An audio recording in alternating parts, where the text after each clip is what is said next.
অবশেষে ফেডারেশনে আমরা দেখলাম যে নির্বাচন ঘোষণা করা হলো, কিভাবে কি পদ্ধতিতে বিষয়টা হবে? দেখুন, প্রথম কথা হচ্ছে যে দীর্ঘদিন ধরে আপনারা জানেন যে অরাজকতা টালিগঞ্জে চলছিল, ভয়ভীতির পরিবেশ চলছিল, বিভিন্ন রকম বিভ্রান্তি ছড়াচ্ছিল।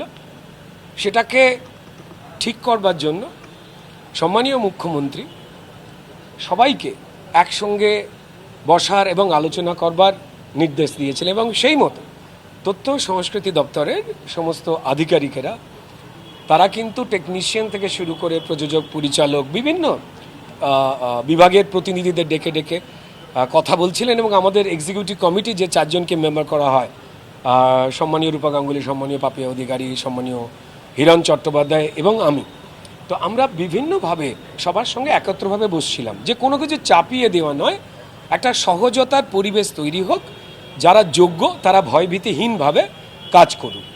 এবার সেই মিটিং অনেকটাই এগিয়েছিল, এবং তারপর যেদিন আমাদের প্রিয় উত্তম কুমারের জন্ম শতবার্ষিকী আলোচনার দিন হয় এই নন্দনে, টলিউডের সবাই আসে, সেই দিন সম্মানীয় মিঠুন চক্রবর্তী মহাশয় তিনি কিন্তু একটা ঘোষণা দেন, এবং সম্মানীয় মুখ্যমন্ত্রী তিনি কিন্তু এই বিষয়ে সম্মতির বিষয় এবং দিক নির্দেশ আগে থেকেই করে রেখে দিয়েছিলেন।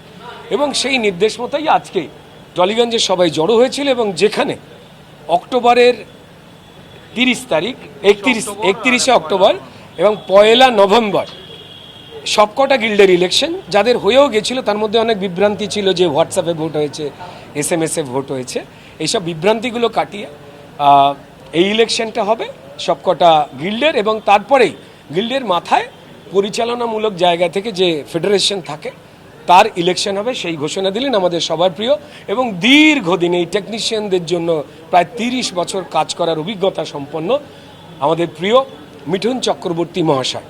সমস্ত টেকনিশিয়ানসরা তারা খুশি হলেন। একটা পরিচ্ছন্ন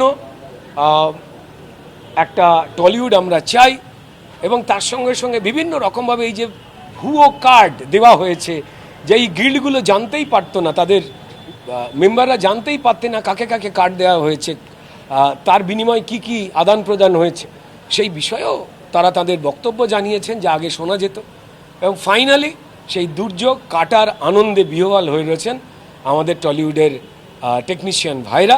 এবং এই গিল্ডের ইলেকশন, তারপরেই ফেডারেশনের বাছাই, এটা হয়ে যাওয়ার পর প্রযোজকদের নিজস্ব একটা ইলেকশন হবে, এবং দুপক্ষ বসে ফাইনালি ঠিক করবে কিভাবে আমার ইন্ডাস্ট্রি চলবে। তবে তার আগে অবধি একটা ঘোষণা দিয়েছেন সম্মানীয় মিঠুন চক্রবর্তী, যে এই যে বেনিয়ম অনিয়ম করা চলছে, কোথাও 18 ঘন্টা শুটিং, কোথাও 20 ঘন্টা শুটিং, কাউকে পেমেন্ট দেওয়া হচ্ছে না, ফেরবার রাত্রিবেলা গাড়ি দেওয়া হচ্ছে না, এগুলো যারা করছেন তারা কিন্তু মধুর যে সম্পর্কটা হওয়া উচিত সেটা কিন্তু নষ্টের দিকে নিয়ে যাচ্ছেন। দয়া করে সেই প্রবণতা থেকে সরে আসুন, এবং নর্মাল নিয়মেই কিন্তু শুটিংটা হোক, কেউ বেনিয়ম করবার চেষ্টা করবেন না, ওই ফাইনাল আরও নতুন নিয়মগুলো আসবার আগে অবধি। আচ্ছা, জুনিয়র আর্টিস্ট যারা, তাদের একটা সমস্যা তৈরি হচ্ছে, তারা কোথায় যাবে, মানে কোন এর মধ্যে থাকবেন?